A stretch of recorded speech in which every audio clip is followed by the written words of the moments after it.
Hi everyone, welcome this evening to our NFT workshop. I'm Jace from Creatives at Work. Thank you for tuning in this evening. I hope you had a good dinner because the next 2 hours is going to be real intensive and you may not have the appetite to have dinner anymore after hearing from us about what NFT is all about.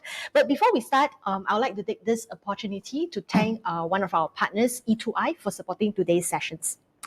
So as we all know, NFT is most likely going to be the biggest buzzword for 2021. And the most famous of the sales for NFT is probably the art piece sold by Bebert, a US-based digital artist who has sold it for $69 million. Then followed by Tweeted CEO Jack Dorsey, also sold his first ever tweet as an NFT for 2.5 million. And locally in Singapore, the NFT scene is also getting active over the last couple of months. So we see a local creative director and a co-founder of Republic, James Gilbert, who actually launched the world's first digital-only luxury fashion brand as NFT. Another local company that is also actively involved in this is a company called Mighty Jet.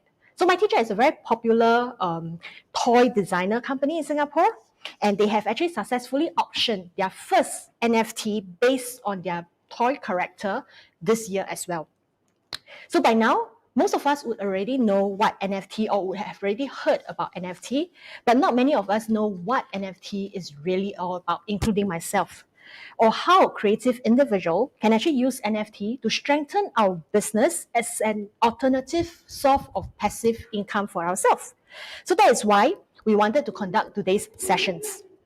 Not only to help creative people like us to better understand NFTs, but most importantly is to bring like-minded professionals and creative together and explore how we can work together to navigate this whole new blockchain economy.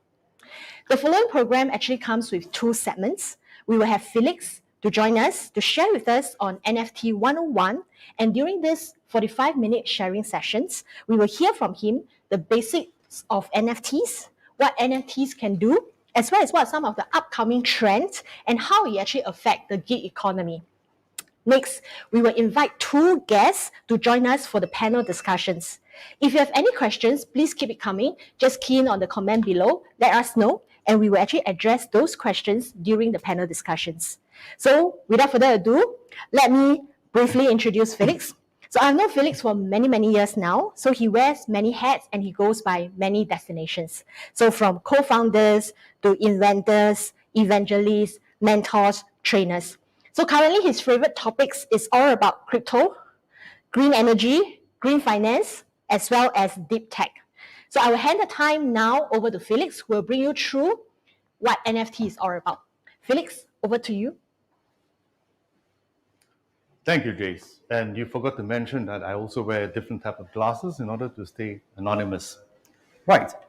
So, welcome all of you. I hope it's been a rather good evening. And I'm going to do this fairly rather casually because my handlers have made me promise to make this session seriously, surprisingly, and simple for self-employed persons like yourselves, which is basically all the freelancers. Now, this is the program. I'm going to do this fairly quickly, and we'll try to get through this in the next 45 minutes. Should be quite simple. So welcome to, not newfangled theories, but NFT 101. Now, NFT stands for non-fungible tokens. And you can see that what we need to untangle is the fungible part of the definition. Here we have a simple definition of fungible. It's like being something exchangeable, easily exchangeable, like currency. Currency, while it may have its little serial numbers, it's quite openly and uniformly exchanged for goods and services. Now, please remember that we are talking about the word fungible. And fungible means easily exchangeable across all types of debts or exchanges. If you look carefully at the next slide, I will have to tell you what I'm not going to discuss, because ever since this talk has been publicized, a lot of people have been pressing me for certain sensitive subjects. Hence, The reason why I prefer to remain anonymous for certain obvious reasons. Now, you find that Bitcoin and fiat transfer trades, mining rigs, DeFi wallets, and I'm not discussing the weather in Russia right now. Okay, magic word. Magic word, big word, it's quite simple actually. So, the blockchain is not Bitcoin. It is not crypto. And maybe a little bit of Internet of Things, because Internet of Things tend to transmit up to a bigger God up there than it is to share. Hence, I would say that it's somewhere in the same category, but not entirely there. But blockchain is actually quite easy to understand. I'm not going to go to details, but simply, if I were to say that you had a room full of very studious and hardworking auditors, and say the auditors were tagged onto your trace together token, and your trace together token tells you where you've gone, and if a trace together token is tagged to your wallet, every time you take out $1, we know exactly what you did with the dollar because someone actually had to receive that dollar from you. And whether it's for buying sweets or whatever you can possibly imagine, all these auditors in the room would know exactly what you did with it. Now, that means it's something you can't escape from. The reality, the virtuality of the reality is that they know exactly what you did with what you had. Now, that's only if I didn't give the money to someone else or drop it or lose it. And with the blockchain, it's pretty hard to do that, but a lot of people have lost a lot of things through the blockchain. So if you stay within the same space, virtual space, it's unlikely you're going to lose it per se if everyone tags it within that space. So blockchain is like a whole bunch of auditors working for you day and night, and they know exactly what's in that space at all times. If someone tries to attempt to change something, one auditor put up the hand, and the rest will say no, and suddenly that doesn't work anymore. So again, I say blockchain is not Bitcoin. Please don't get that all wrong. Now, blockchain sort of survived, came to name when the venture capitalists, which were going through the debit crisis, the financial crisis, came and decided that there wasn't anything much to invest in right then. And suddenly, as Doc Dilbert says, you're not getting any more funding unless you mutter some internet words that make sense. And he says blockchain, and there we have a different kind of revolution. So just to bring you guys back to very quickly to what we call re-evolution or revolution. Some of you may have heard of Alta Vista, like Netscape, AOL, and even maybe AliWeb of 1994, not the current one, and Archie of 1990, which were all the predecessors of the internet. Now, I'm sure some of you have seen OS2. Some of you have heard of words and terms like PDA, Nokia, maybe Sinclair, and you realize that in the early days, people had gadgets. The gadgets were pretty much prepared for the internet. However, the missing part of the whole piece was, aside from monetizing it by membership alone, and that wasn't good enough because the major problem was not only that, but you'll find the major problem was basically, right? So we know why we say content is king, because whilst you have all the tech, content just wasn't there. So the evolution was archive everything, digitalize it, search, categorize it, then we move on to distributed computing, and today we actually have blockchain. So we can understand that content is pretty important. Now, down to the words beyond the new reality of NFT. I'm not going to go through the whole process, but I will take you very briefly through the process without going into details. If, for example, we have a real world and a virtual world, and we have someone that says, I have a picture. I created a picture. And maybe this is the only picture in the world that existed so far. But this is a real world picture. And it's not an illustration from a Photoshop effort, but it's a real picture. And I digitize this. And once I digitize it and I've done all my touch-ups and my special effects, maybe gave everybody a little fuzzy bow, a couple of dog ears, and maybe Spock ears too, and a couple of things in there, and I considered that art. What I would do is to take the art, now it's moved from the physical world over to the virtual world.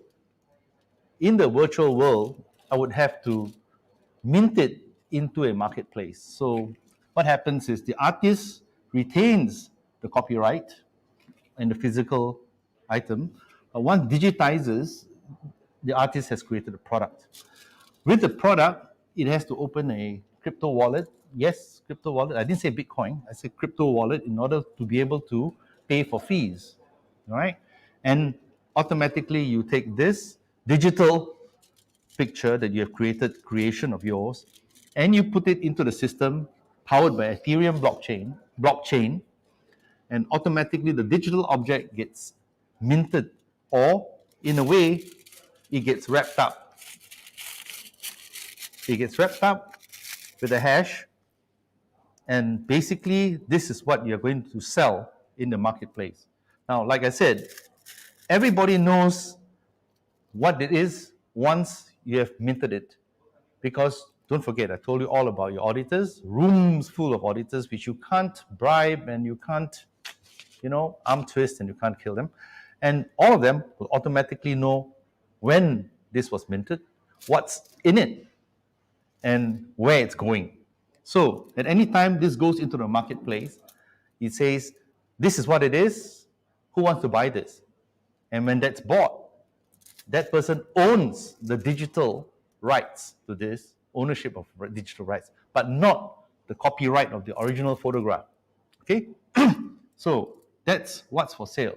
And that person will be the only person with the passphrase to access this document for any other future transaction. Yes, that person can sell it again. After all, it's theirs anyway. So I hope that sort of simplifies this into an always-on situation where the virtuality of persistence in a marketplace works. If you look at it on the other way, if you were going on a trip, what would you need? You need a passport, you need to change currency, and then you need to get into a group tour, you need to make bookings. All of those are monitored and tracked by blockchain. Now we know what powers the transactions or smart contracts behind the ownership.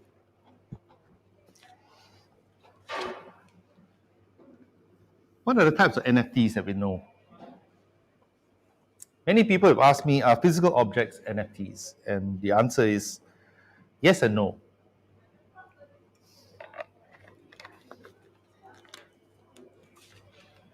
In order to transition past both physical to virtual, we need to do the process of digitization. If I took an object and I decided that this object should be scanned in 2 dimensions, it's a 2-dimensional object. But I could also scan this object in 3 dimensions. If I do that, that's also an NFT. So the ultimate format that it appears depends on how you're going to consume the object or have boasting rights to what you own. So this is pretty much important. If you want to know how this works, the answer is basically they both coexist. Unless you've got an unusual transaction where you say, this is the digital format of the NFT, and if you buy it as a special gift, I will give you the physical form of that NFT. Now that is a separate arrangement, but it happens a lot, and sometimes people don't know what's the special gift in that transaction, but it happens. If you look at the types of NFTs, you can pretty much guess today. So far, I haven't seen smell yet. I haven't seen taste yet exactly, but you can sell your mother's recipes as NFTs. Okay. Touch, okay, that's another thing. But again, like I said, if you use the physical aspect of the touch, you actually can sell NFTs. All right. And in terms of vision, which is the most common, you've got all your pictures and all your digital situations. And hearing, the latest trends are all music and animation. And now they're crossing the border between one and another. So today, this is the cutting edge. It won't be long before we start looking at the other three. So you can tell what type of NFTs are possible. Let's go into detail later on. The key word here is multidimensional, and the next edge is virtual reality. Okay, here's the interesting part.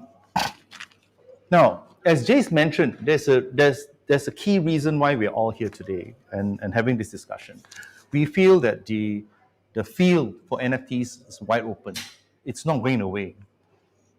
Just as you would give someone a knife, it's possible you could cut someone else with it, or you could make something utilitarian out of it, like cutting bread or sharpening objects and pencils and stuff.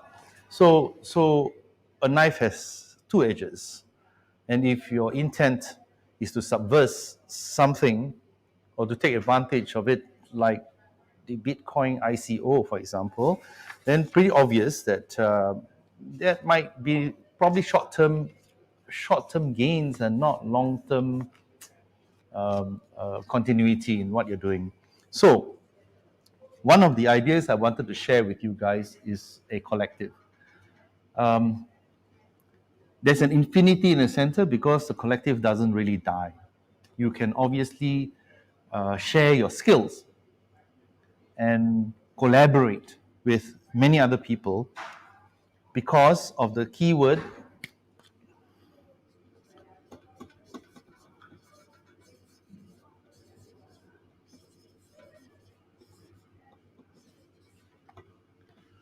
we all have interdependencies. You'll find that if we start, generally, you would need illustrators, right? You would also need both illustrators for 2D, 3D, and in the same vein, you have animators, right? Okay, you'll have musicians. Now, I'm outlining your jobs which you currently have today. And these are all fields where freelancers currently exist. And we want everyone to benefit from being in the NFT boat. Future-proofing it does help by collaboration. You also have people with voice. We also have people with writing, writer's skills, even playwrights, composers. Most importantly, influencers, gamers, coders, and all the rest. In fact, that list knows no end because all of you have a certain skill to it. Some might be doing both jobs. So you'll find that none of the NFT launches will work, or what we call drops will work, if you don't have the influencers and the marketeers. So it's like a huge ocean out there, and someone drops this little colored paper boat, and you hope someone out there is going to notice it and think, wow, this is the most interesting piece of origami I've seen in my life, and I'll pay $69 million for it. Now, I'm not saying that it isn't worth 69 million. I mean, you can pay for whatever it is that you think is worth what you want. And most of what NFTs are emotional buys at this point. If you love the color purple and someone's done it for you, and it does move you and you feel cool and chill about it, I mean, yeah, you got 69 million, pay for it. So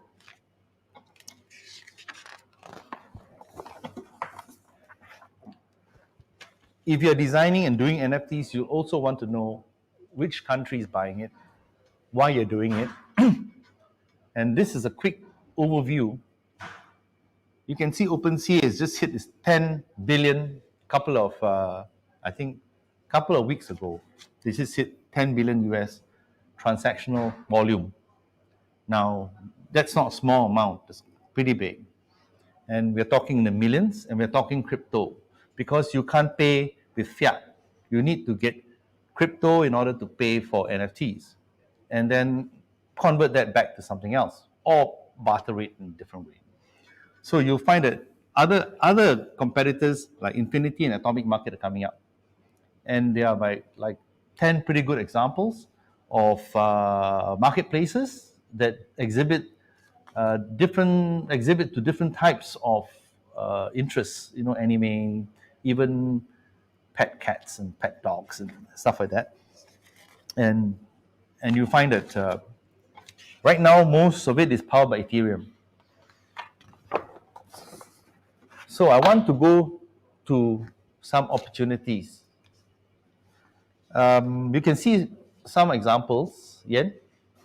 For the opportunities, you can see some of these examples are quite common today, in terms of okay, you know who bought it in the end, yeah, and he's the guy behind Metaverse. And you'll find that some people, while I was online and checking out my collection, somebody offered $57,000 for this Loopify drip thing, which is a GIF of an icon. And you notice that all the bits are in currencies. Some of them are already converted into US currencies, but the rest are actually in Ethereum. You may have heard of Crypto.com buying into the Lakers center. It's 700 million deal for naming rights. And at the early stage, Crypto.com wasn't a good bet in some other people's opinions. This is a piece. Okay, so these are some examples. And what I want to say here is, right now, today, these are opportunities that we have with your current skills that you possess, to be able to combine all of this together. We already know that this used to be called MMORPG as Persistent Worlds. Some of you will have played games in the MMORPG genre. We know that people are selling clips of basketball sports, and most of the sports people are selling clips. Even a baby biting a baby it's crazy.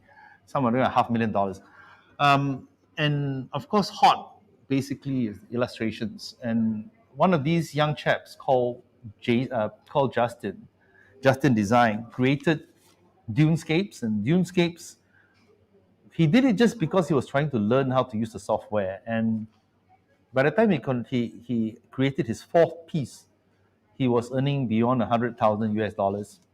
And now he's collaborating with a musician to create moving pieces, moving music with the pieces.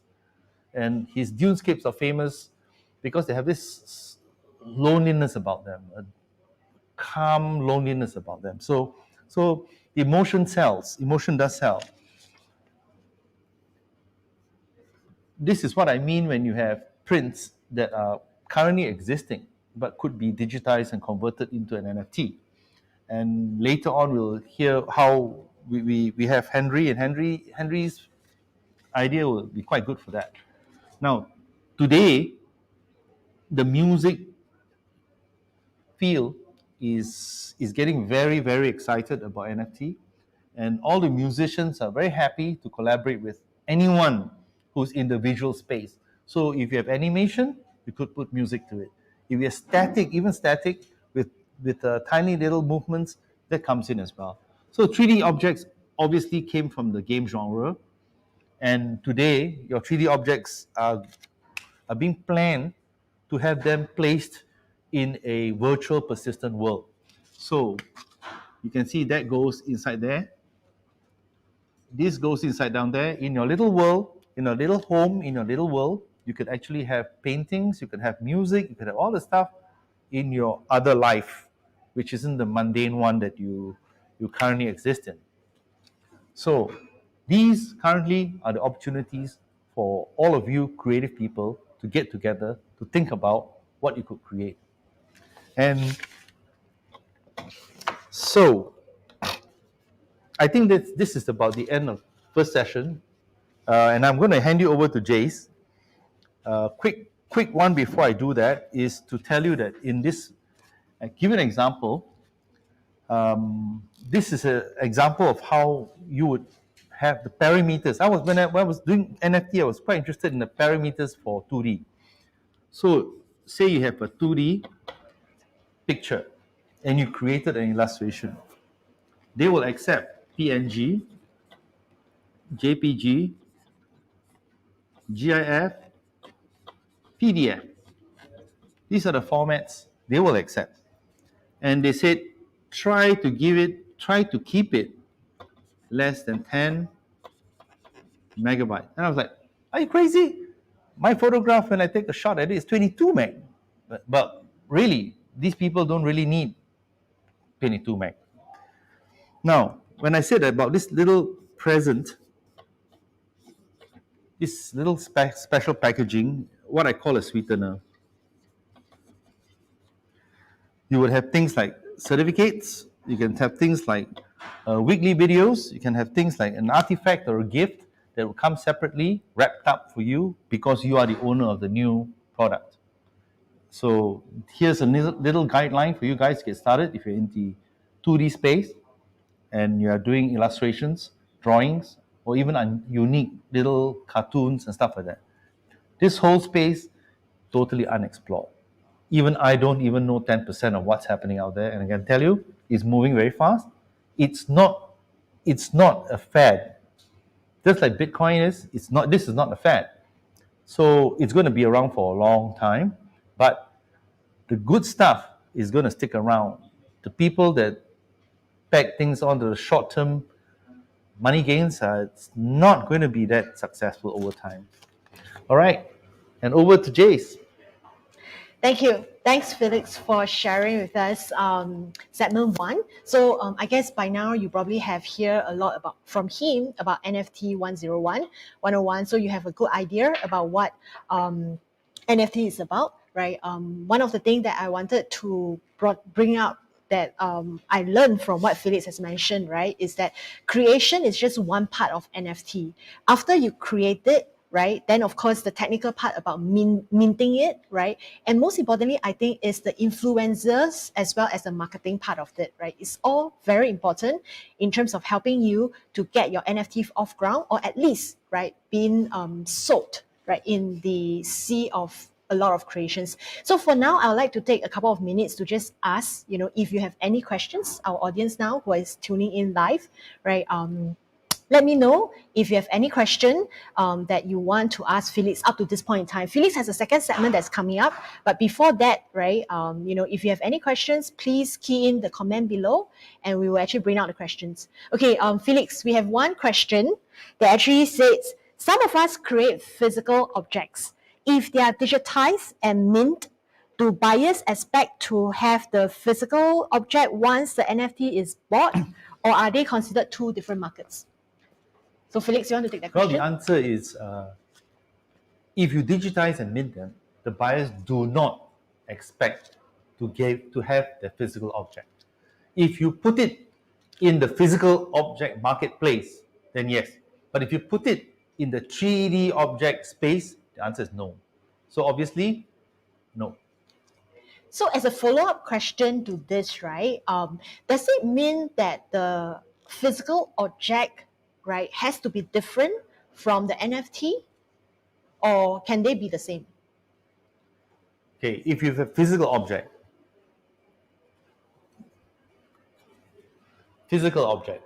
okay, if I put it into the marketplace for physical objects, obviously I'm selling the physical object, and that's one piece of it. I will have to digitize this so that it can be tokenized, and they know that the owner of this solid physical object is the person holding the token. That's the key part of the whole thing. Now, in most cases, I would say maybe 99% of the cases, you can digitize this as a 3D object, post it as a 3D object, and sell the 3D object because you retain the rights to this original piece in the first place. I'm not sure whether that answers your question. All right. Thank you so much, Felix. Okay, so we will move on to the next questions. Okay, we have one more question coming out. So from Nick. So Nick, how do you envisage the final ABC space to be like? I'm not quite sure what you mean by the ABC space, but if you're talking about a virtual space, is it ABC? What's ABC space? Yeah, actually, I'm not so sure as well. What does ABC If you can means? clarify ABC space, that would be good, because if you're thinking about NFTs as the virtual space, then this space is going to grow into a 3D world. 3D world. Okay, so Nick added, is SG government going to support crypto and NFTs? Wow.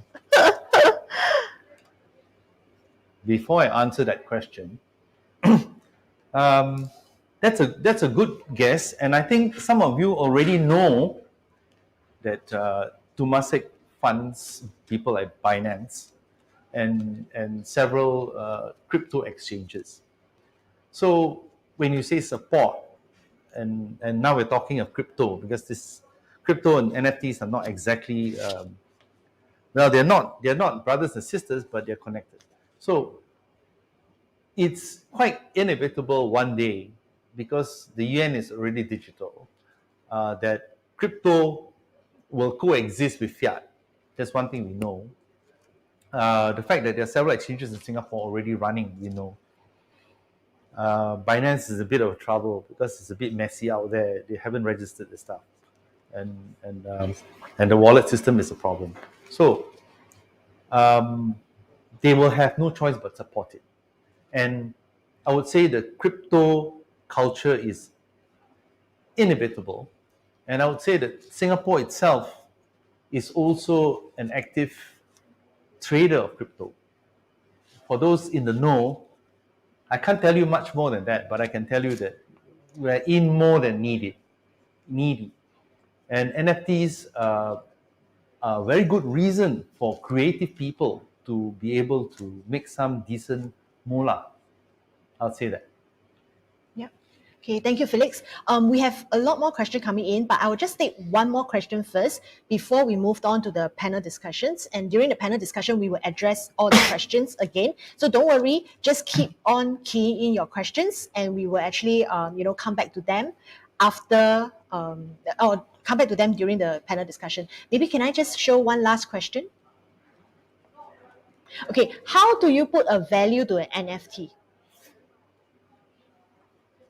Actually, that's a very good question, and I ask my dog that the same thing all the time, and he says, And I guess there isn't a straight, direct answer.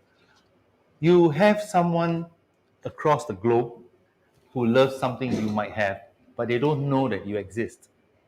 So I wouldn't say it's a sort of a single date thing, but I would say that you are able, if you're able to create something that's unique and iconic, that expresses a certain emotion in that piece, whether it's a combo between multimedia or illustration, and that someone gets to see it. Now the point is this: a lot of people don't get to see it. Like I said, the analogy of having a little origami boat floating in the whole deep ocean, is impossible to find this boat unless you know exactly where it is. So again, if you can't put what you've created in front of potential people who may love and fall in love with your NFT, it's a pretty hard sell. Okay. Thank you, Felix. So we have more questions, but let's handle them during the panel discussions. So for those audiences who have actually posed a question, please don't walk away. We will come back to them shortly. Let's move on to segment 2 of Felix's presentations and sharing. Felix, over to you. Okay. So to move forward from my last position, I asked you why I proposed the use of a collective. And it's important that we redefine collective. One key reason is I'm hoping that there'll be a hub that will coordinate and collaborate everyone together in teams. And the reason for this is things like reputation, prospecting, the mentoring, the marketing support, admin, legal fees, economies of scale, etc. It's really challenging for a creator to have to deal with all these tiny little details. So won't you want to have that handled by people who are good at it at a fraction of the cost, not at market rates? And that happens when you all agree to be in a collective and the rates are fixed and everyone else is friendly to each other. Now, if I go forward, I actually want to go back to the chart.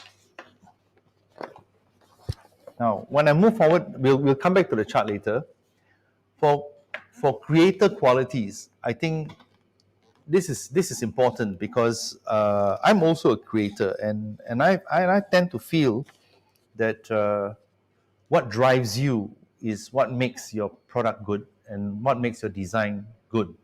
And I suppose what I would think about, I would establish very clearly is the fact that you have to be iconoclastic.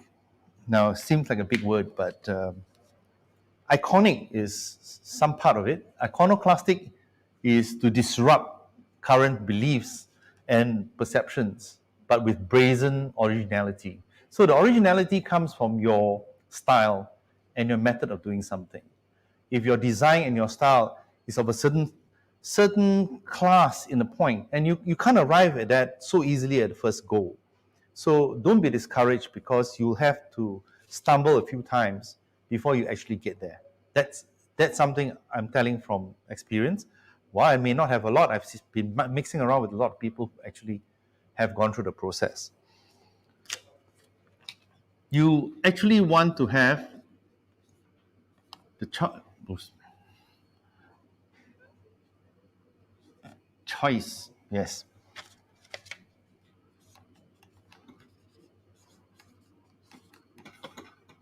That's choice, by the way. You actually want to have a choice of media, which means you don't want to be stuck on one type of media alone. You may be good at it, but that may not exactly help in your learning path or your path toward business.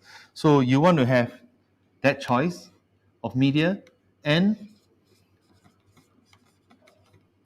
you need to go a bit experimental and try something different. You also hope you get a chance of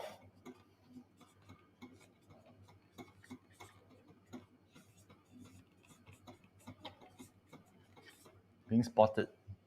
Now, like I said, people normally drive good deals and they actually quite lucky in a sort of way because they have a chance at being spotted. There are a lot of very talented people who never get a chance at getting rewarded because they can't be seen. And that's where the marketing and the profiling and the strategies come in.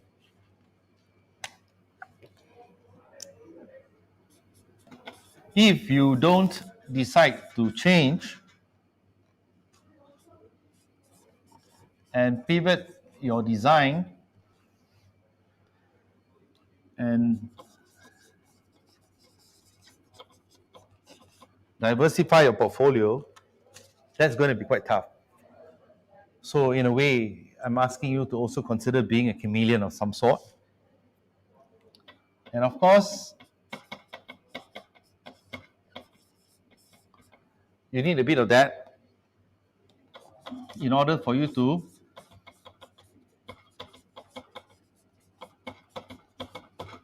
do that. If you're a pain in the ass and an asshole, no one's going to talk to you, really. And you're going to be a hard person to deal with. And you're not keeping schedules, and you're generally not keeping your deadlines. It's not a good thing. But if you have the 4 C's, not the 5 C's, you'll find that it's much easier to get yourself out there. And that is important. Not last, but second last, we look at the whole NFT thing, and a lot of people ask me, it says,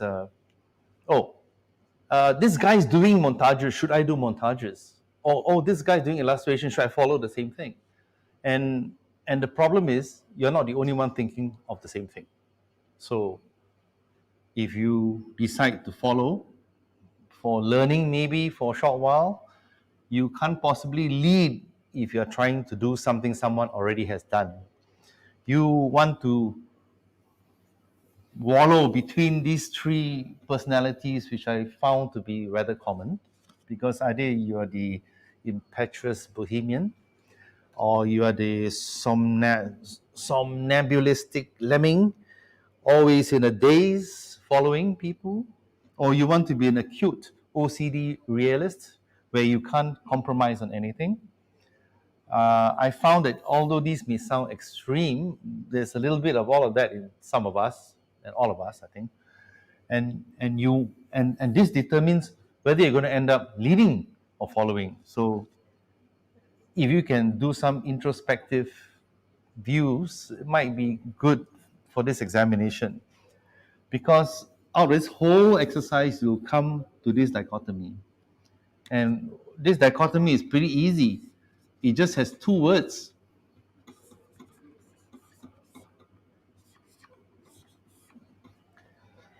You either have an ego or you have envy, because an ego is where you express your id outwards. Envy is what you think other people are doing that you think you could do better, or you should try to follow them in order for you to imitate their success. If you do this, you're going to have to make a decision either way. It's pretty hard to stand somewhere in the middle if you are one of these 3 characters. And I'm not going to go through the profiling, exam, test, etc. So you want to ask yourselves, HY create. You want to ask yourself, for whom? You want to ask yourself, who are you? If you can decide this, I'm sure you can find yourself being unique in what you do, and of course, being authentic about what you do. And the last one, oof. Wow, we are really down to the last clip.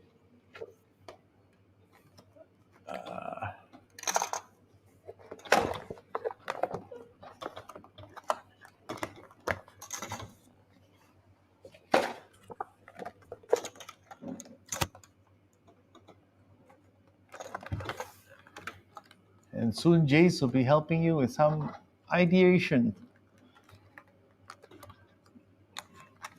What I've done here is it's a little exercise I did for myself, but I think all of you guys can benefit from it. You want to be able to create, when you're doing NFTs, you must have a theme. And that's from my friend Sen, who's noticed that pattern appearing all over the place. But really, if you don't have a theme, your copywriters can't help you, your strategists can't help you, and your marketeers can't help you. They need to have a profile with a consistent theme. Once you create the theme, you have to focus on the media.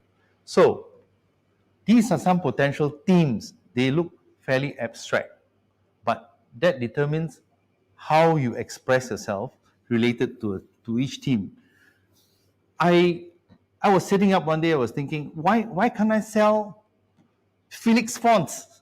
Felix 1 font, Felix 2 fonts, Felix 3 font, Felix. I could do this forever.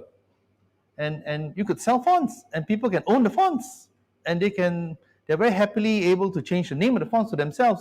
I'll give them a right to change the name of the font to themselves once they buy it for like, okay, 50,000. I'll take 50,000. So some people have lives that they reflect their interests on. But on the other side of the virtual world, there could be other people having the same interests. I, for one, for example, I say my watch because I assemble watches. Yeah, I actually assemble watches. And I assemble watches depending on the design I like and the mood I feel. And I'm quite sure that some other people outside would have felt the same way and says, I want one like that. And why? Because you can't buy this in the shop. If you go to the shop, you're buying one out of 10,000, 20,000 pieces. Maybe even limited edition is 3,000 pieces. But this is only one. There's only one of one. So that's something you might want to think about. Someone asked about a physical product. That's a physical product. You could say, well, I virtualize this. You could wear this watch if you're an avatar in a virtual world. But at the same time, in the real world, you are actually wearing one.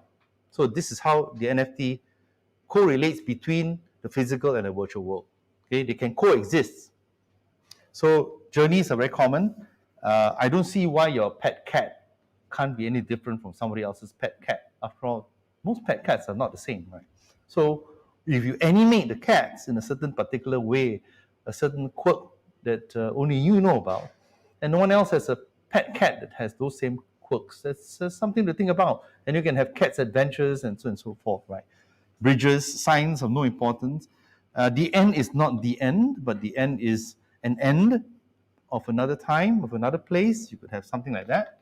So these are some of the inspirations and thematics I want to leave you guys with so that you can do these things that currently people are doing right now, Clips Animation Printer, from these ideas. And then now I'm going to throw the whole thing over back at Jace. Hi everyone. Right.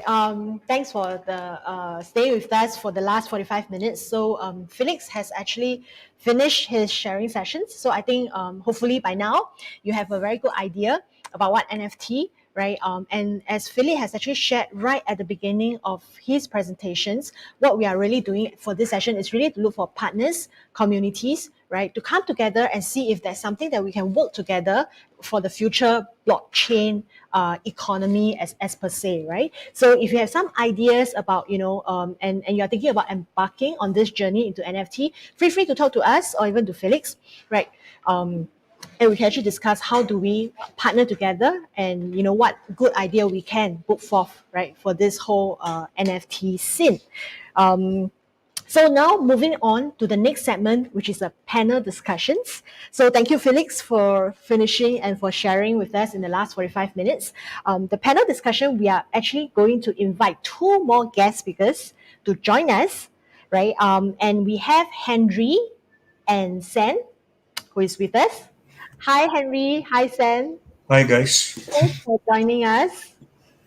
Right. Okay, Hello. so to the audience, please feel free to send in your question below. And the panel here, including Felix, Henry, and Sen, will share with you more about their thoughts and what they are doing in the NFT space. But first of all, can I get Henry and Sen to actually do a brief introduction of yourself?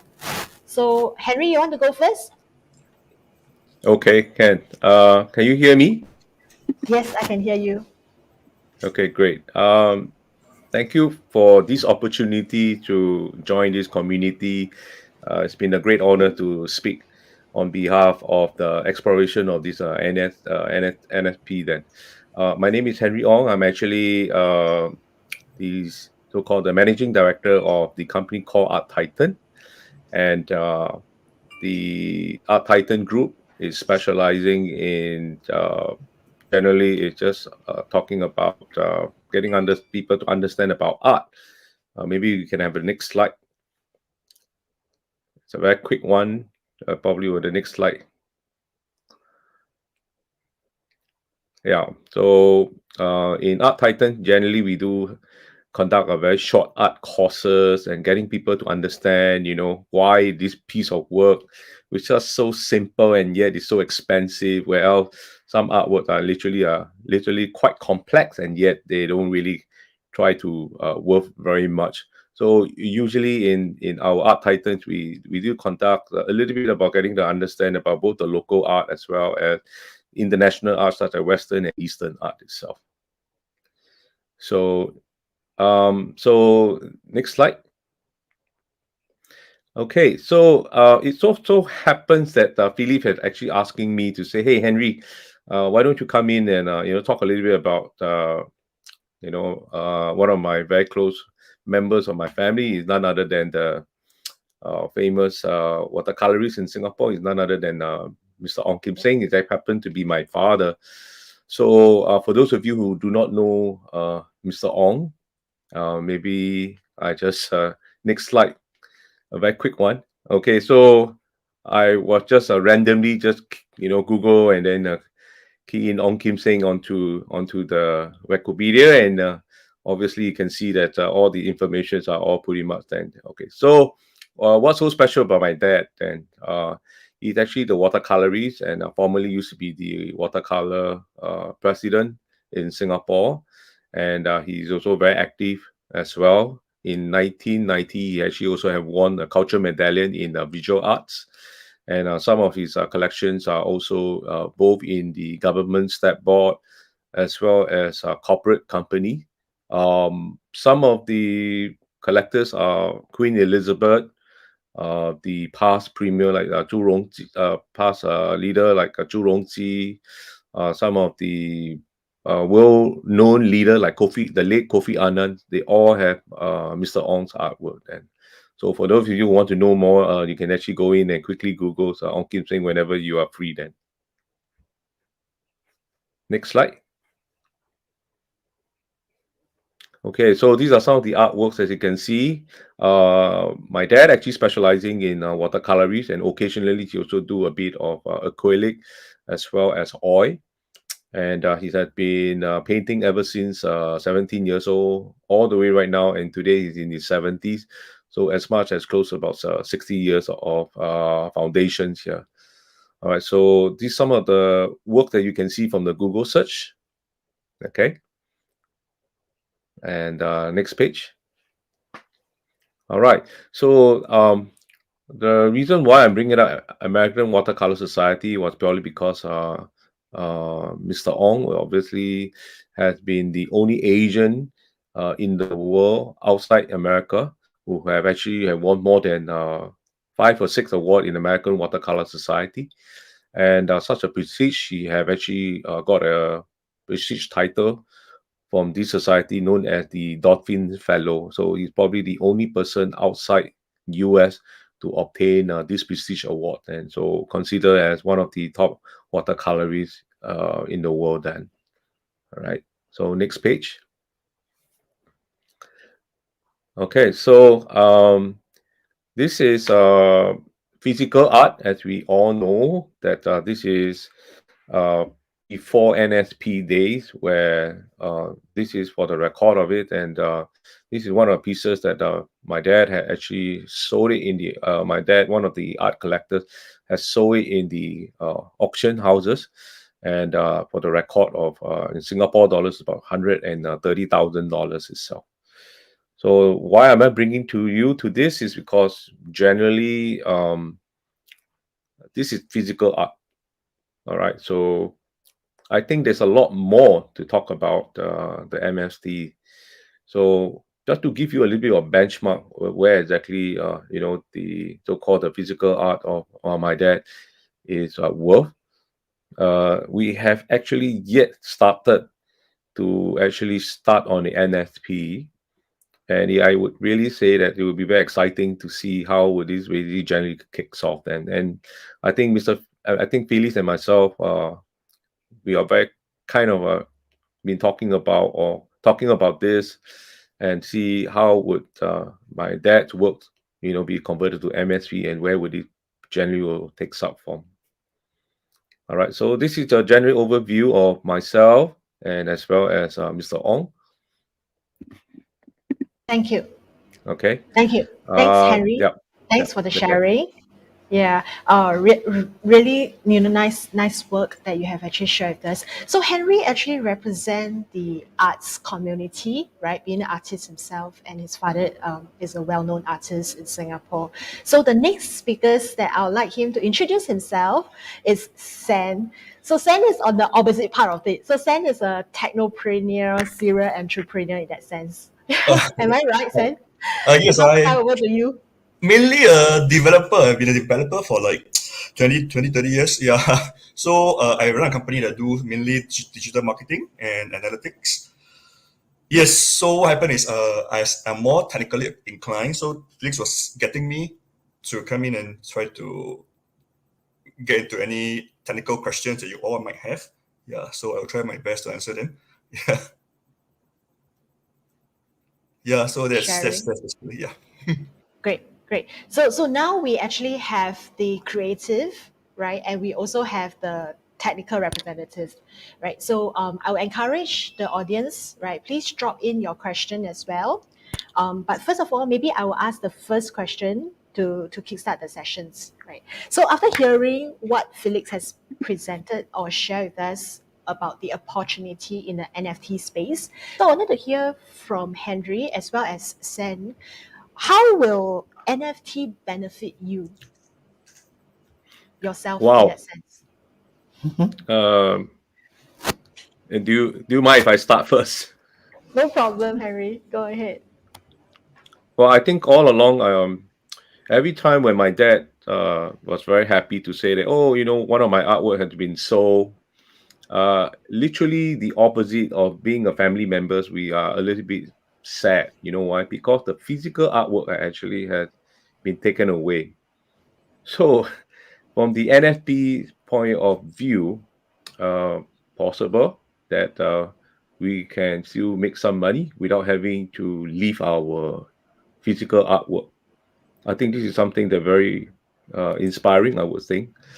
And then also at the same time, for the owner who actually got the digital copy of the piece of artwork itself, being to be in the cyber, I call it a so-called right now, we don't really have a specific name for it, probably a cyber world. There's so much possibility that what it can evolve with. All right, maybe in my field, the digital art, it may derive to something of a combination between music to some other media, and it becomes more valuable, or it could be driven by certain motive, maybe emotionally driven, and people kind of wanted to have it, and the value may go up, and that's all. So that's my take for it. Thank you. Thanks, Henry. How about you, Sen? How will NFT benefit you? Benefit me. I think generally, people that are dabbling in NFT now mainly, I would guess, would like to make money, right? Yeah. So either you are a buyer or you are a seller. The buyer will hope that they will be able to sell at a higher price, and of course, a seller would want to protect their artwork such that, because on a blockchain everything is recorded. If you are the creator, you will have some sort of what you call it, identity on it, saying that this artwork I'm the creator. Yeah, and no one else will be able to claim that they are the one that did it. Yeah. So I'm So just it's, curious, Sen, for you, right? What technical development are you involved in the whole NFT creation chain, if I may say? the in the NFT creation chain. No, my main technical expertise is in digital marketing actually, not on the NFT. Ah, Yeah, okay. right. Yeah. So have you done any digital marketing for any NFT project? No, unfortunately, no. Yeah. Okay. Are you looking at to do? I think I'll ask Felix. Yeah, he's exploring something with him. Yeah. Okay, so Felix, it seems like both of them are looking at you. So maybe you can share with us what are you working on in the NFT space now? Well, I would say with some level of reservation that I see promise in Henry's father's work. And I think Henry has not also mentioned that he used to run a creative studio with many people creating artworks, three-dimensional stages and stuff. So if there were a way to turn his father's 2D paintings into a multimedia production, maybe if you saw pictures of a dragon dance, you hear the dragon dance and maybe Chinese poems being said in the background. And as Henry rightly pointed out, you don't physically lose the painting because once it's digitalized with the music, that's an NFT. So you can still say whoever owns that NFT will get direct communications from the painter. Wow, that's amazing, right? It's like, David Bowie come back to life. But so that said, I see a lot of promise. The next stage, obviously, is there's a different type of software today. You can scan a 2D into a 3D. I don't know whether you've heard this, but there is such a software. And Israelis have been using this to extrapolate tunnels underneath Tel Aviv. Where Sen is concerned, I believe Sen is being just too humble because he knows how to monetize NFTs if he wanted to tell you. And that's not the subject of this discussion at this point in time. But technically, he can tell you how the process works. So that's why I see the usefulness in this whole collaboration thing. But that is a very good question, Felix, that you have brought up. So you mentioned about, what's the entire process? Would you be able to bring us through the entire process? If, let's say, Henry want to NFT one of his father's painting, what should he start to do first? Okay. Sen, you want to take that, or I take first part and do technical part? Yeah, you can go first. Okay, let me go back to the basic level first.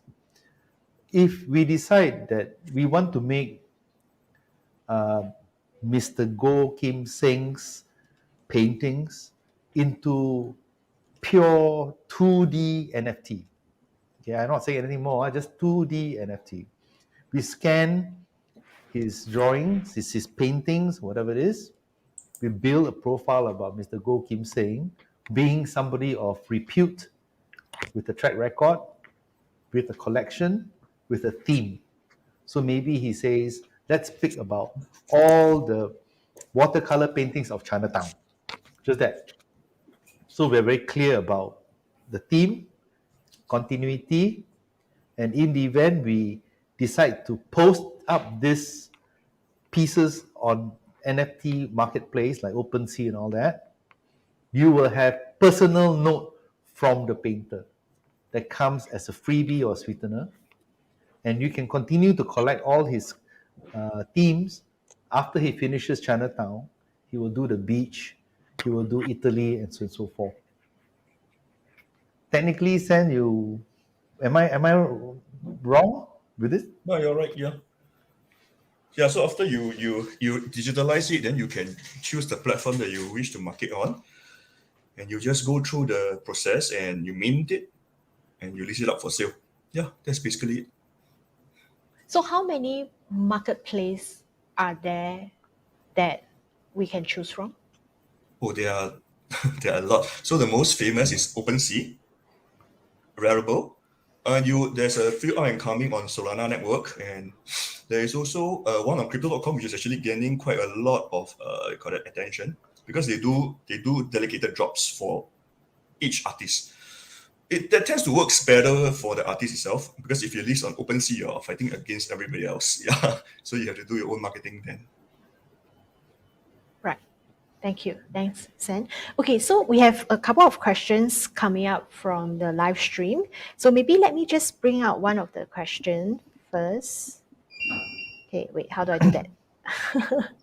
Okay. Wow, that's a lot of great. questions. So the question is there.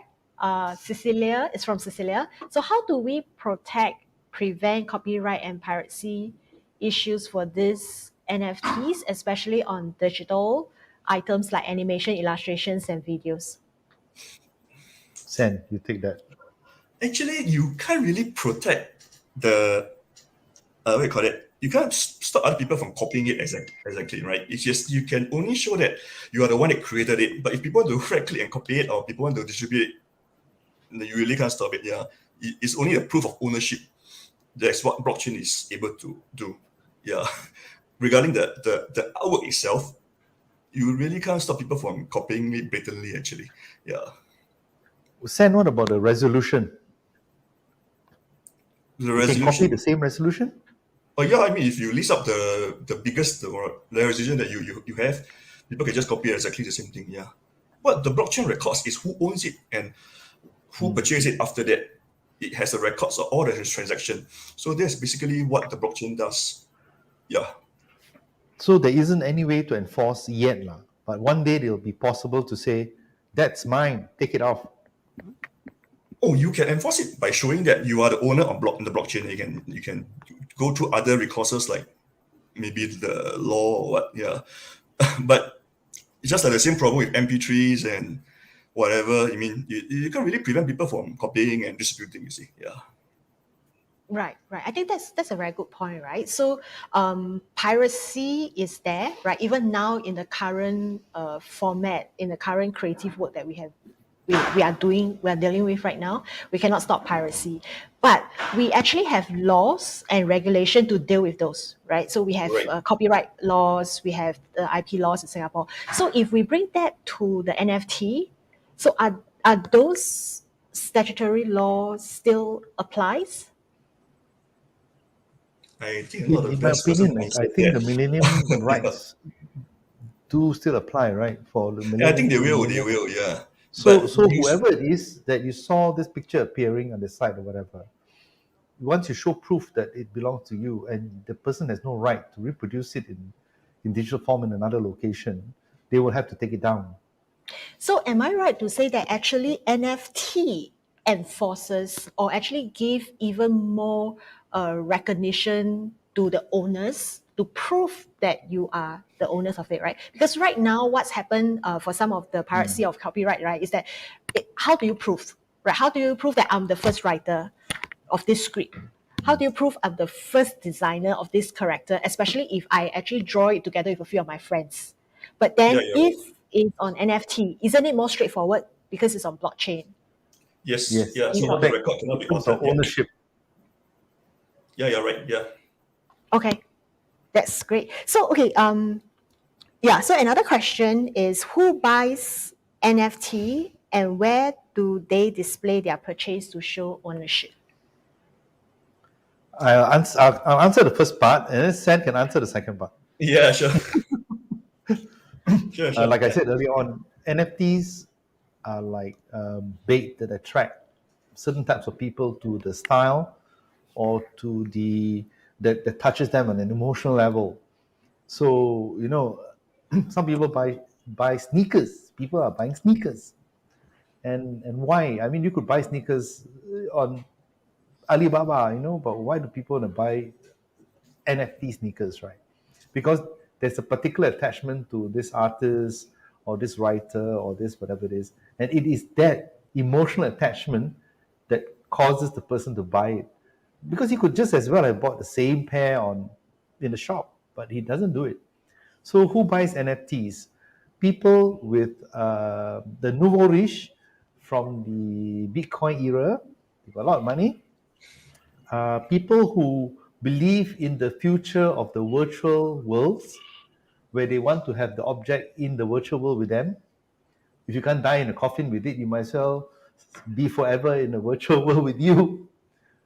And I think the most important aspect of the NFT thing is the boasting, the bragging rights that you actually own something. Sen? Yeah, that's right. Yeah. So where do they display their ownership? Maybe it depends on where they purchase it. Let's say if OpenSea, it's either on the Ethereum network or on the Polygon network. So when you purchase it, right, you won't show what's your name or what, right? You will only show your wallet address. So in the crypto or rather in the blockchain, right, you're only identifiable by your wallet address. Yeah.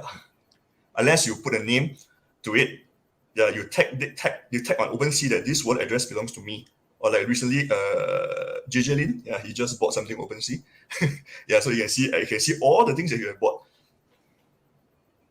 So am I right to say that that is what the mint process is all about, right? You mint your artwork onto NFT, and that give it the unique identifier ID that you owned that piece You that you mint it. Yes, you mint it. It will become on the blockchain. Yeah, that means that I'm the creator of this token, which is an artwork or NFT. Yeah, and whenever people buy it, then it will be another transaction. It's not called minting anymore. Yeah, it will just be a transaction. Yeah, Right, right. So I have a minting is only for question the creator. for Henry. So I have a question for Henry at this point in time. So just now Felix shared a little bit about the buyers for NFT, right? So for yourself, when you're selling the art pieces done by your father or even yourself, right? Are are those buyers that Felix just mentioned also the target audience that you want to target to buy your art pieces, or do you have like a specific group of target audience that you always go to sell the painting? Usually, the early phases is always international buyers. That's always show interest to my dad's work. But recently, over the last 20 over years, young Singaporeans have started to show interest. And when you talked about NFT, yes, of course, go straight. I mean, to answer your question, yes, I'm also looking at the same kind of buyers that what Phyllis is actually looking at as well. I mean, looking at the possibility of taking from a one piece of artwork to combine with other media and even not combine with other medias and just put it on the digital cyber world itself. What more exciting can that be to bring more people to have the equal opportunity to enjoy the same artwork? I think that's really fascinating. Yeah. Right. So I'm not sure whether does any of you all have uh, made known that the Vincent Van Gogh, the starlight painting was actually somebody actually created a 3D out of it. And then even Vincent Van Gogh, his life stories were also animated with a collection of a combination of a few pieces of artwork as well. So the fascination is there, and I always come across even before that. I asked myself, how do you value on all this creation? Turning this 2D to a 3D artwork, and I believe NSP have given me the right answer then. So are you also looking at converting some of the 2D painting of your father's and of course yourself as well into 3D model as well?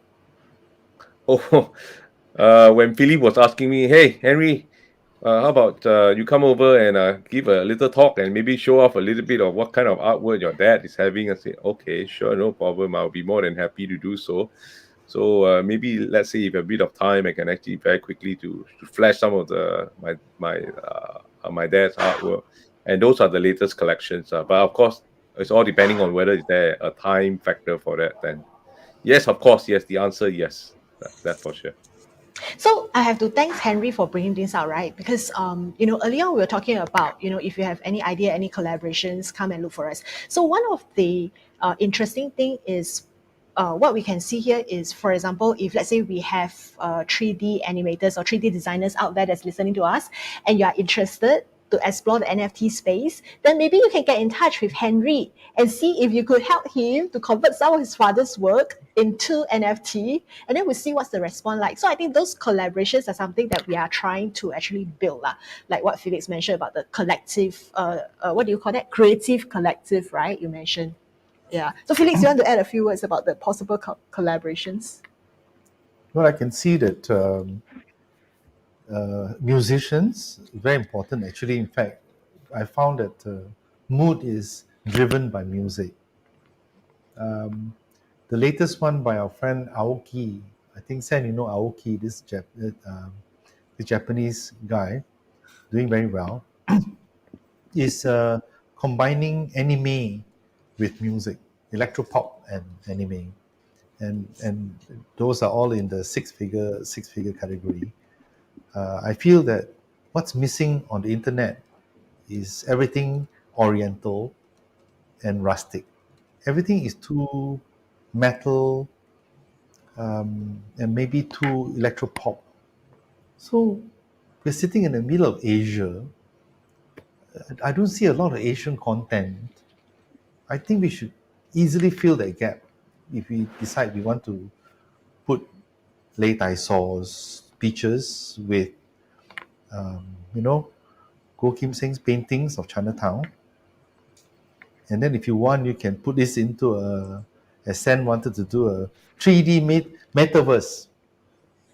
And then you can walk through Chinatown and experience stories, music, and the 3D art as it was painted in the style of Van Gogh or any watercolor. I think, Yeah. Sorry, Henry, go I'm ahead. sorry. I think to add on to what Felix is saying, I think I actually brought a piece of painting from my dad, which is a Chinatown. Back then, it's actually Conarno. I think it's Conarno Street. That painting is actually showcased the 1970s, where back then Chinatown used to have a lot of hawkers along the street, and people are hustling, bustling. And I can actually imagine if, let's say, that this is a piece of painting. Imagine if this piece of painting would have converted into a 3D dimension and with a little bit of animation, and and add on to what Mr. Felix is saying about having a Lei Tai Saw, maybe a ready fusion broadcasting on the air, that kind of feeling. That would be really fantastic. I mean, of course, for people who are born in the later part of the century may not be able to associate with that. I think it would be very nice to bring some of this nostalgic feeling back in a art form or different, we call it combined media. I think that would be fantastic. Yeah, that would be great. Okay, so moving on, maybe let's have the next questions. So Malcolm is asking, how do the gas fees on OpenSea work? So I guess either Felix or Sen will take that question. Sen, Yeah, go ahead. so basically, minting on OpenSea, right, is actually free. You can mint as much as you want. But once you want to list it for sale, yeah, you have to pay a gas fee. So between Ethereum and Polygon, I'm not sure if you know, Ethereum is very expensive now for gas fees. Yeah, because of the network activity and stuff like that. Well, it may change in the next year when Ethereum 2.0 is out. But for now, Polygon is definitely cheaper. So if you really want to mint something, you should maybe consider minting on Polygon instead. Yeah, you can choose the blockchain on the OpenSea itself. Yeah. So I was just wondering, right, just to add on Marco's question, do you have like a ballpark figure that you can share, like what's the lowest and what's the highest of the gas fee looks For like Ethereum, currently? Ethereum lowest, I would guess maybe do a quick check. It's been like $80 USD for approval. How is Well, the gas fee being decided? Is it a percentage of how congested the your network sales? is. Sorry, It come again. depends on how congested the network is. I see. Yeah, so if there's a lot of activity going on, the gas fee will go up. Yeah. Yeah. But for Polygon, it's very cheap. It's like less than 10 cents. Yeah. So you can, it's definitely worth to explore. In fact, most of the NFT marketplace that's launching are all going to launch on Polygon instead, actually. Yeah. So if, let's say, using Henry as an example, if Henry is going to do a 3D versions of his dad's past work, right? As a ballpark estimate of the capital outlay that he need to put in order to do that, roughly how much do you think it will come up Maybe to? for gas fee or for the digitalization of the artwork itself? Both? For digitalization of the artwork itself, I'm not really that sure. But I would we can't give you a ballpark for that. Yeah. But for gas fee, it's definitely if you use Polygon, it's actually quite cheap. Really. Less than $1 for sure. Right. Felix, what would you say? I mean, I'm just thinking from Henry's perspective, right? Like if I'm a creative and I'm interested to put out some of my past creations onto NFT, what is the capital outlay that I am expected to fork out right at the beginning? Okay, What do you think? presuming that you are the creator, right? And what did you create? 2D or 3D? Maybe for simplicity, we do 2D first, like a character design, or font design, like you mentioned. Okay. So, for example, I'm a creator, like I'm an illustrator, right? Then I use freehand and I created this beautiful drawing, right? From that drawing in my computer, I would have digitized it because it's in digital format. Reduce the polygons inside it. Sorry, no polygons, not 3D. Reduce the file size down to about 10 meg, and then pay the gas fee, register on the marketplace, and post it up. Maybe only less than $1,000. Sen? I mean, yeah, it's definitely possible. I mean, it also depends on whether you know any familiar faces that you can do it for you. Okay, so now Sen is bringing the other problem, as I mentioned earlier on. If you don't do any thematic marketing, nothing happens. So how do you do thematic marketing for NFTs? Interesting. I name three, then you can name the rest. Twitter, Instagram, Facebook. Isn't those social media channels? See, wasn't difficult, was it? So you need a marketing team to do this. What are the other things, Sen? Website design. What else? There will be Telegram. There will be. I mean, there's a few more upcoming. Yeah, you can Okay even lah. do your own Insta story. So Yeah. basically, are we saying that the marketing for NFT is exactly what you would have done the marketing, say, for example, Henry work? Yeah. So I'm just thinking, then what's the difference, right? Okay. The difference is you are targeting collectors, not targeting general population for no reason at all. I mean, if somebody wants to be famous and they put up something, and then people say, good, like, happy, follow, but doesn't have any sales. So you have to be able to link that over to the marketplace and say, hey, I'm on Instagram, I'm on Facebook. Wow, so he's not only a scientist, he's also an architect, he's also a painter, and he's selling it. Everything's pointing towards marketplace. So, oh, okay. Now I believe this guy is real, and I believe he's worth paying money for. Right. So one thing about social media marketing, right? I think probably Sen can actually share more about this, right? Is that target audience is very important, right? So are we saying that the target audience, or rather the buyers on NFT, are normal people like us who actually are very active on social media channels as well? No. I mean, I'm just thinking for NFT, because it's into millions, right? Like 69 millions for one image and all this. So those Yes. probably are what we call the ultra high net worth individuals, right? For a start, like, at least, right? But Yeah. then how do if I were to do digital marketing like I'm doing for any others, then how do I know that I'm reaching out to this group of people who have access to NFT and can buy my NFT at 69 million? That's why you need to know Sen. That's why he's doing analytics. He has JJ Lin's handle. He can troll JJ Lin day and night. No, I don't. Yeah. Who else other than JJ Lin is there? Yeah. So Okay, far, let me share with you this experiment I did. Sen, I didn't tell you this. Great. Yeah. So a few days ago, I took a picture at Mount Faber.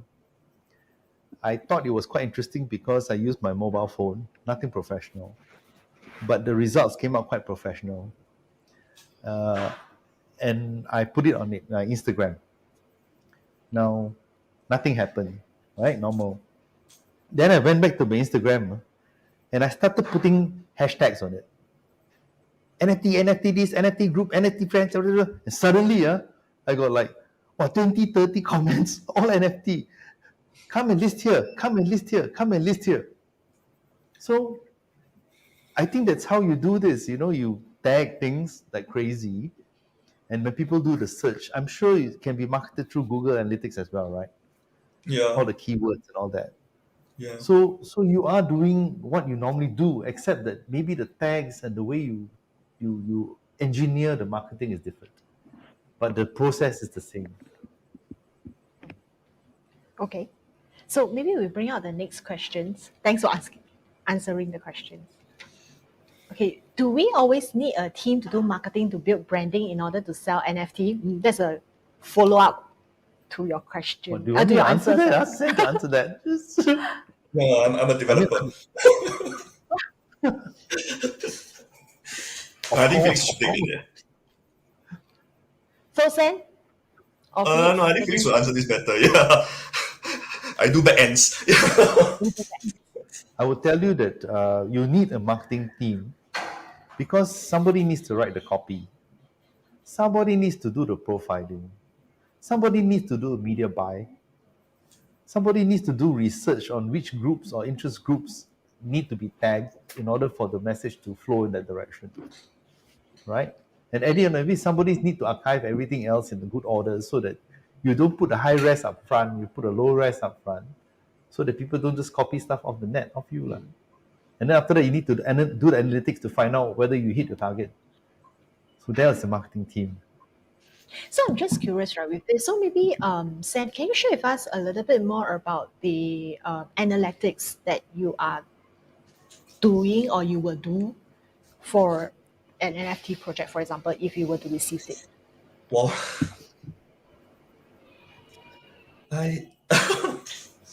What are some of the key metrics that you think will be important to consider in this context? I can't answer. Sorry, I can't answer that. Yeah, I need to go through that first. Yeah, I'm sorry. Yeah, Okay, no problem. You're a number person, so you need to go through the numbers. I'm more of a, I will get the idea from Felix, and I will code it.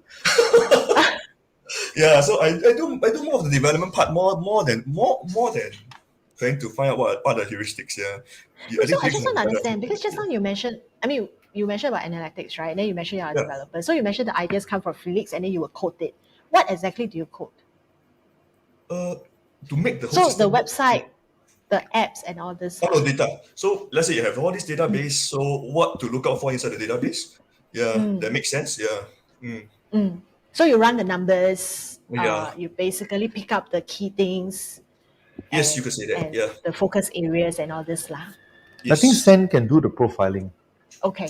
So you will identify who are the high net worth individual among the so many Facebook followers, for lack of better words. And then you pick them out and then you target them. I found that a lot of the buyers use Twitter. Yeah. Okay.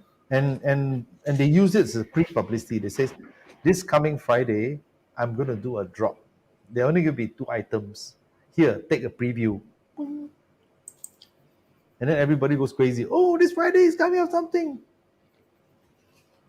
But I also feel that because traditionally, or rather not traditionally, but Twitter seems to be something that is more used in that sense in US and Europe, right? In Asia, it's not so popular compared to other social media channels like Facebook and all this. So with that, if you said that you mentioned that Twitter is probably the most effective among them all, does it mean that most of the buyers now for NFT are all in the US and the Europe instead of this part of the world? Sen? I have no data. Actually, I want to tell you something. There are a lot of anonymous buyers, and I suspect they're from China. Okay. You think so? I suspect Sen so. has no data, cannot answer you. I know. No. I've noticed the quiet chats going on. And they also ask, oh, who bought that last piece? And I just listen to this thread and it goes on. Oh, it's from Asia. They paid through this bank and it must have been from here. So I suspect there are a lot of buyers also from China, but it's anonymous, it's not open. And like what Sen says, you don't put your name on it, you just put a handle on it. The handle can call itself Little Wildflower if you want. Nobody knows what. So right now, I would say a lot of the volume comes from the US and certain places, but more in terms of volume, not the number of transactions. If you chop the world into total number of transactions regardless of volume, that means if it's a $5, $10, 500, 5,000, just count as one, not count 96 million, I'm quite sure the number of buyers from Asia, there is a certain group, but not as much because the content is now all pro-US style type of content, gamers, techno pop music, things. And like I said, I was reading about Aoka's work in combining music, techno pop, and anime. Yeah, nobody's been doing anime. This guy's doing anime first time, and this is And anime is from Japan, right? So it's moving content from east to the west. So we are in a fantastic place right now. We can do a lot of things no one's done before.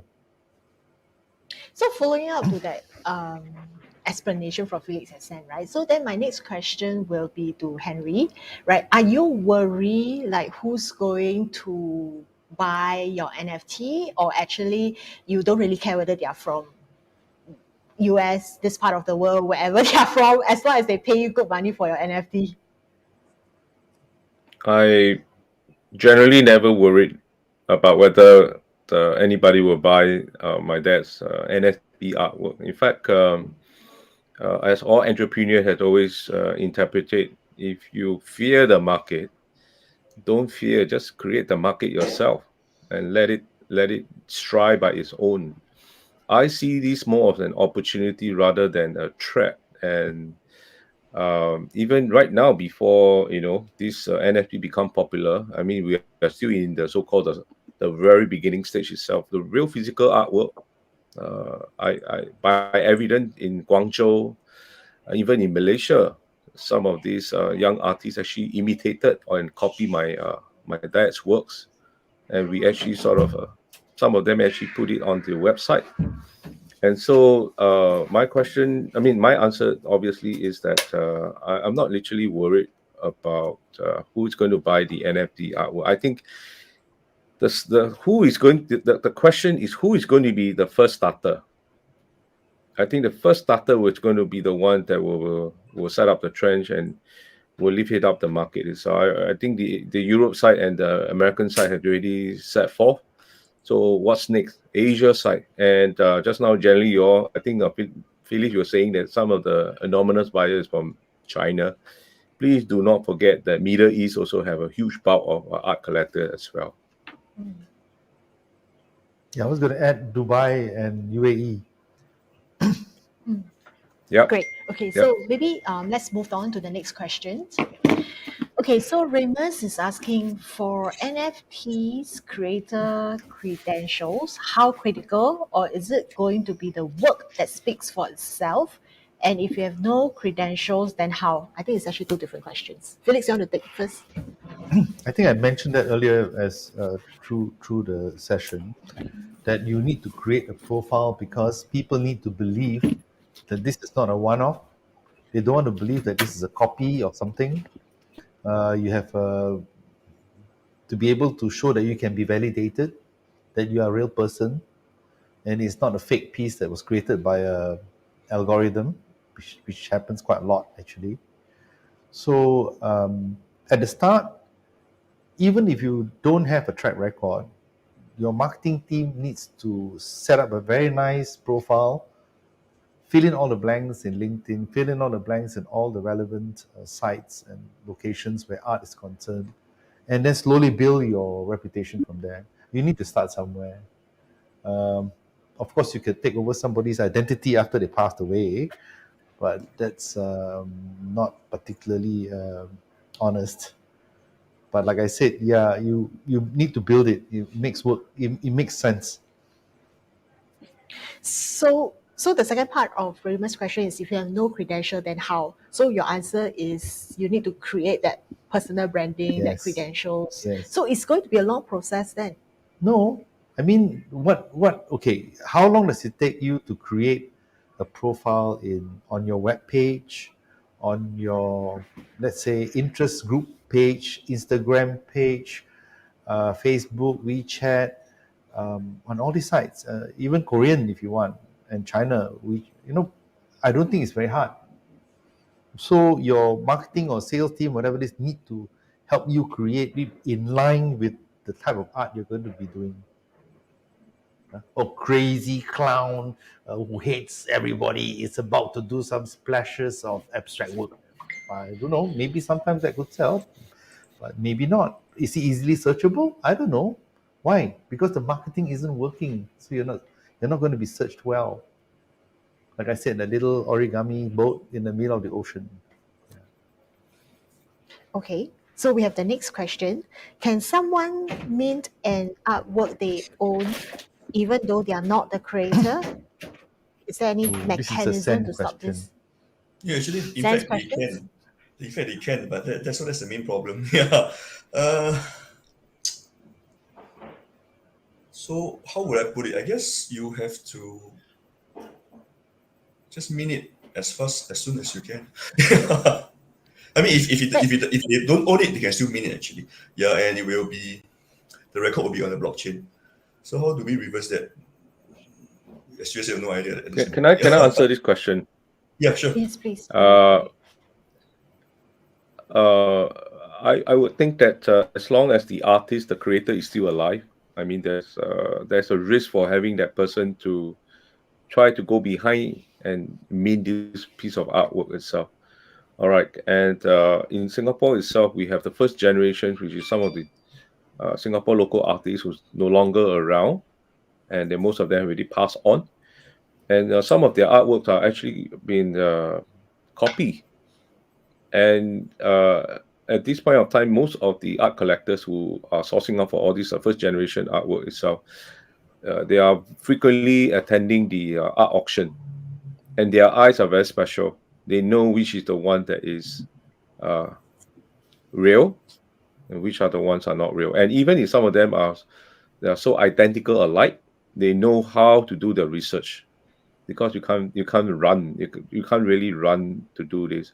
So for a person who really wants to mean a piece of artwork, either A, we have to ask ourselves, is this really piece of artwork that is truly very famous? If it does, then obviously we should somehow know that this artwork should be at certain particular country, even though we may not know who is the collector. Or the other way is this piece of artwork is just an ordinary piece of artwork, but just recently become very famous. Uh, then it's just like one of those those statue on the China, one of the statue creator who actually create a very thin China person, red color, standing there and just bow the head. Everybody was so enthusiastic with it. Everybody start copying it that, but then eventually the values sort of dies out in some way, even though it's still valuable, but nobody actually know which one is the real one or which one is the fake one. You got to get real professional to really curate it. So there will always be a curator to actually will determine whether this is real or bad. So in NFP, I believe that will be stage number 3. It has not arrived yet, but we will get there very soon. Right. Thanks a lot, Henry, for the sharing. Okay. So there's another question from Ali, right? What are some of the unique challenges when running digital marketing campaign for NFT? So Felix, you want Sam to take the question? I think I would think Jace is the expert in doing the digital marketing campaign. Why don't you try it? Yeah. I've never done for NFT before. Okay. I will attempt to do it, but I feel that it's no different from most of the marketing campaigns for people. So if you want to do marketing for an NFT, you are selling not the art piece but the creator. So I think if you want to promote someone or make someone famous or make an actor have a higher profile, you execute this thing the same way you would do for the creator of an NFT. Okay, so I just want to add my personal thought, right, which is slightly different from what Felix has been mentioning, right? Actually, personally, I feel it's very different if I do digital marketing campaign for, say, a FMCG products, right, or a luxury type of bags or clothes, right? So I would suppose the same thing also for NFT, right? You need really a totally different digital marketing campaigns for NFT. And if let's say I were to be handed a project to do that, right? My first challenge, maybe that's where sense comes in very helpful, right? Is how am I going to create a marketing campaign that will reach the buyers of NFT? Right? Because right now, if I run a Facebook campaign, I run an Instagram campaign, that's very simple, right? I pick male, female, what do they like to do, what are their destination, what's their age, So the target audience is all out there already. But for NFT, right, buyers of NFT, that is where I have some challenges, right? Who are they? Yep. Where are they? What do they like? How do I find them? So that's why my question to Sen earlier on, right, about the data collection, right? I'm actually quite interested to know, right? So what kind of metrics you use to pick out people who are rich For or who will NFT, buy lah? At least it doesn't have to be rich lah, right? Who will go to there is buy a an secret NFT. organization called the credit card company. But how do you get information from credit cards company? No, you don't. You actually pay them to distribute it to their customers. So it's a collaboration and a partnership. Simple invitation Yeah. to something, and then they will put it through the high net worth. They know who's the high net worth because the credit card bills are 80,000, 100,000 a month, for example, right? And Sen can do a little robot that go into digging up BMW lists, Rolls Royce lists, Lamborghini, Ferrari, and then by the time you're done, you're okay. there are Sen, challenges any out there for thoughts? sure. Yeah, there are challenges Sorry. because most of the buyers are anonymous. You see, I mean, Yes. people who paid 55 Ether or people who paid a few Bitcoin for NFT, they're not going to say that I've done it. Exactly. Yeah. So yeah, that's why. Can it you may not place be any straightforward. advertising inside OpenSea? I'm not sure about that. We haven't explored it yet. Yeah. Yeah. No, so I get the point, right? About profiling, about telling people that you are a creator, before you go and sell the NFT, like, because you want to build the trust, you want to build the reputations, right? So the thing about marketing for NFT, my challenge is really, how do I reach out to the buyers, right? And the very fact that I want to do an NFT, to be very frank, right? I want to sell it for as high as possible. I also want to be like people to sell it for 69 million, right? Overnight, I actually have 69 millions. But my question is, who is going to buy my artwork for 69 millions? Right? Like, I'm sure Henry also want to sell it for 69 million, right? Henry, how much you want to sell your father's NFT for? Actually, I can give you a tip.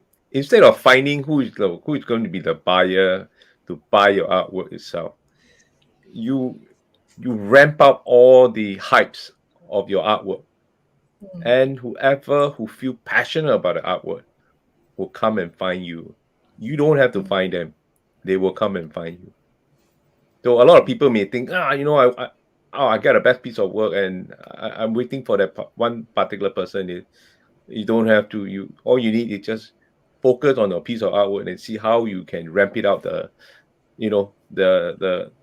news, the hype, the info.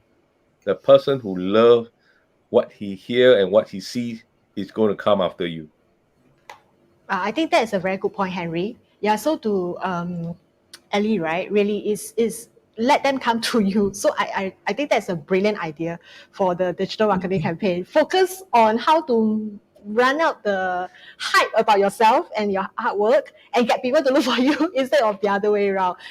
Yeah, very good. So Henry, I think that's a question that's specifically targeted for you. You want to take the question? Which is this the A question or what? Yeah, the A question. So they say, on behalf of the Cakeless team, we would like to ask whether is it possible to create a virtual museum to add Henry's father digital art. This might be an NFT idea.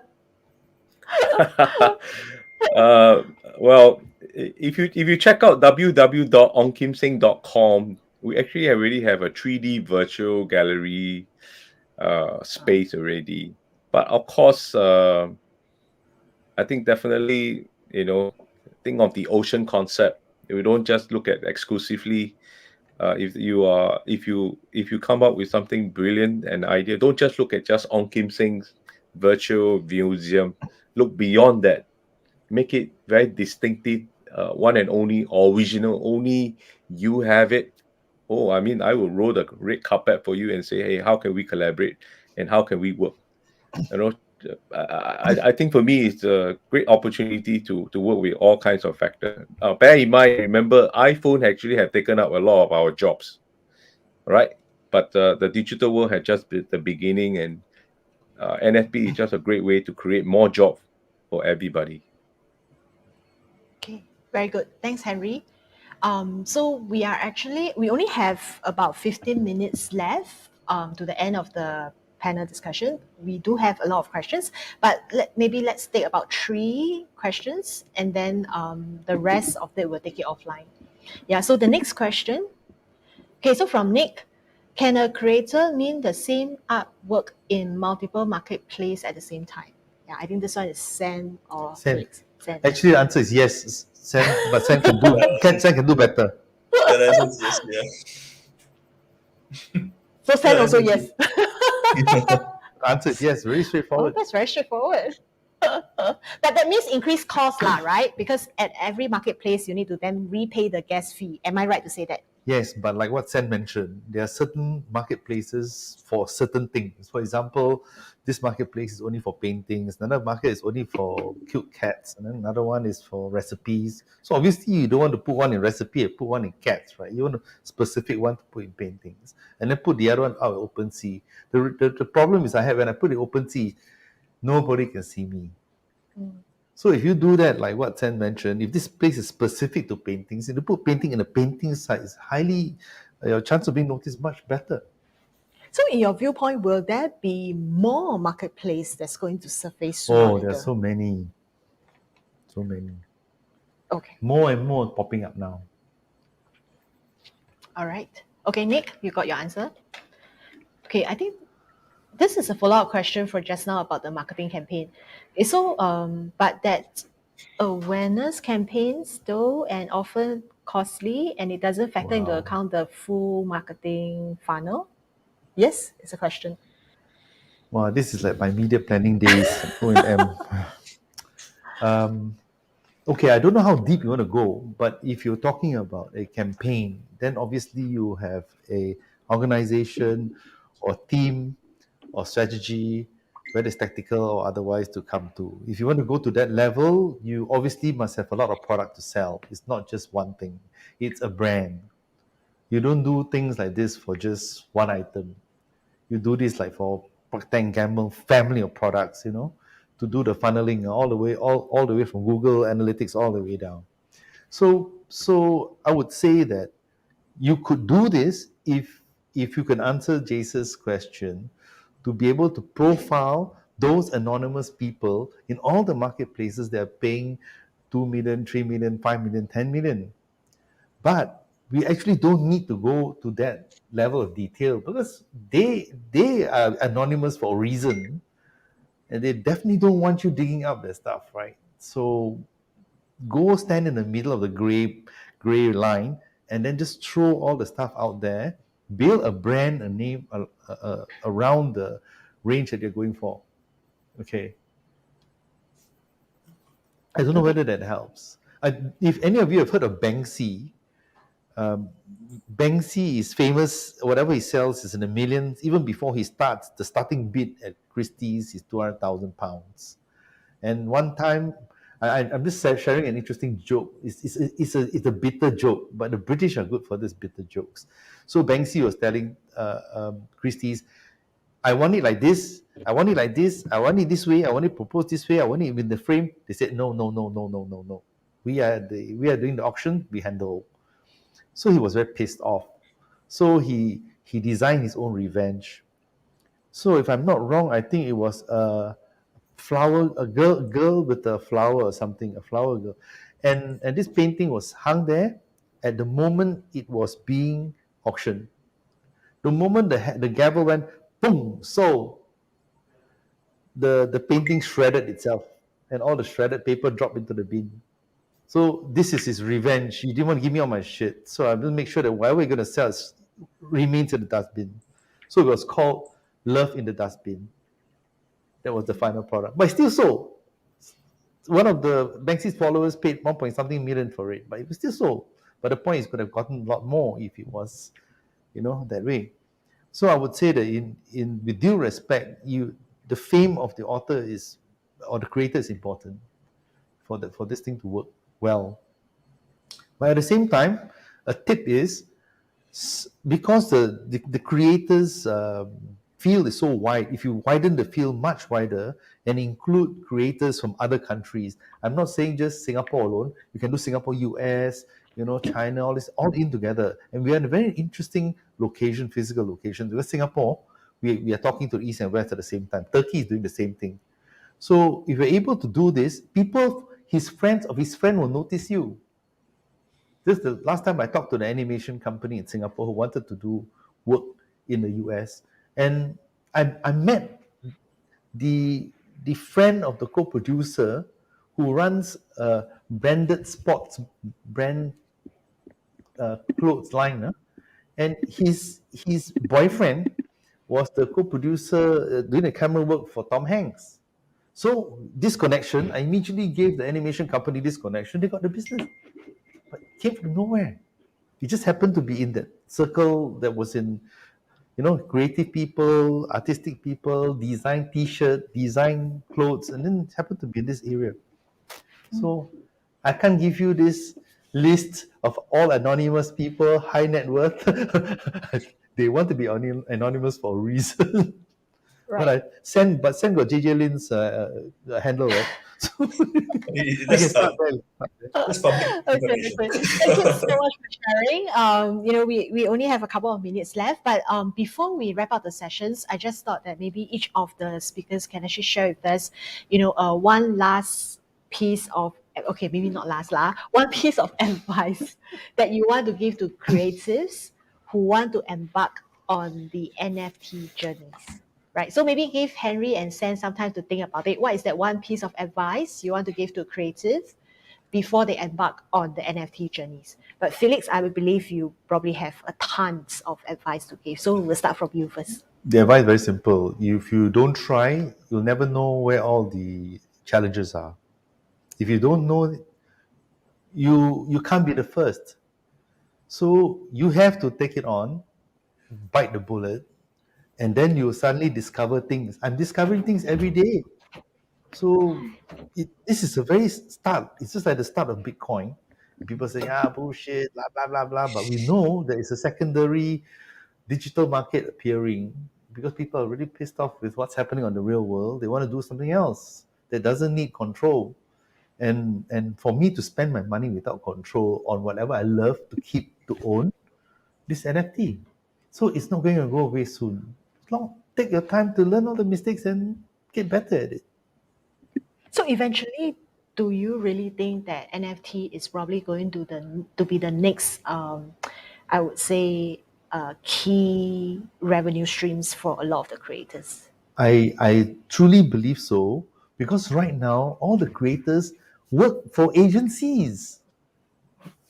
So everything you're getting is a percentage of a percentage of a percentage of the budget. What if a bank decides that it wanted to do a campaign with a theme? Let's say they say sailing theme. And then you have a whole bunch of collaborators who are able to put music to it, able to animation space, all the stuff. They wouldn't need an agency anymore.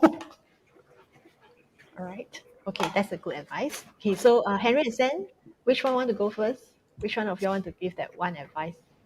Sen, you want to go first? Or Henry, you want to Yeah, go sure. first? Sen, you want to go From what I first? see, right, most of the successful NFTs projects out there, right, they're able to sell very fast. They have their own unique, characteristics. Yeah. So you have come up with your own style, and you have to come out, and all your art pieces or all your all your either JPEG or GIF has to follow a very strong distinctive style where people they one look they were able to recognize that it's your work. Yeah. Then I guess it'll be a lot easier to market, and in fact it may be able to market by itself, like like the crypto punks, bot apes, all those that are selling like crazy, and I don't know why, but they are selling like crazy. Yeah. Monkeys. Right. So great. yeah, Thank you. that's what I think. Yep. Thanks, Sen. Okay, Henry, what is that one piece of advice? I think for the creator or who are new in this NFT, I think my advice is don't just think out of the box. Throw the box out.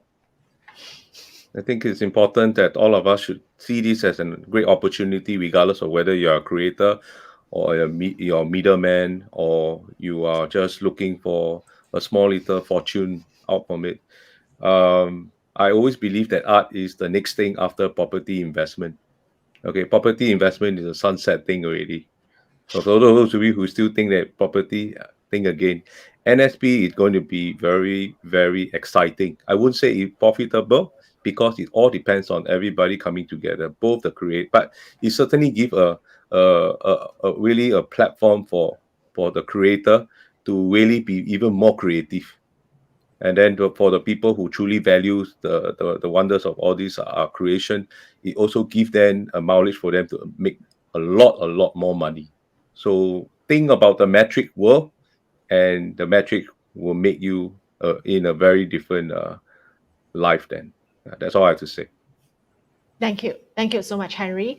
Right. So with that, we will officially wrap out today's sessions.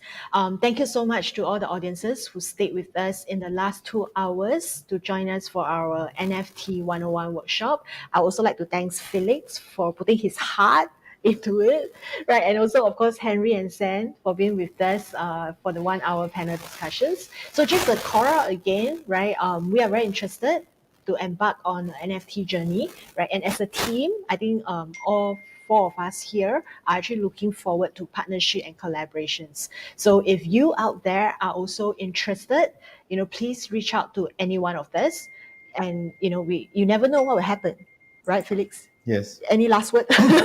No, I think for those people who are involved in I can't see all the people in the podcast session or that. I think all of you are seeing things from a distance and saying, wow. But the problem is that you need to take the first step toward it. And it's very easy to just get in touch with Jays and creatives at work, and then see how you can match your talents with some other people who are of same aspiration. And then we go from there. All right. Okay. Thank you. Thank you so much, everyone. So have a good evening. Hope to see y'all soon. Thank you. Yes. Bye. Let's put Singapore on the map.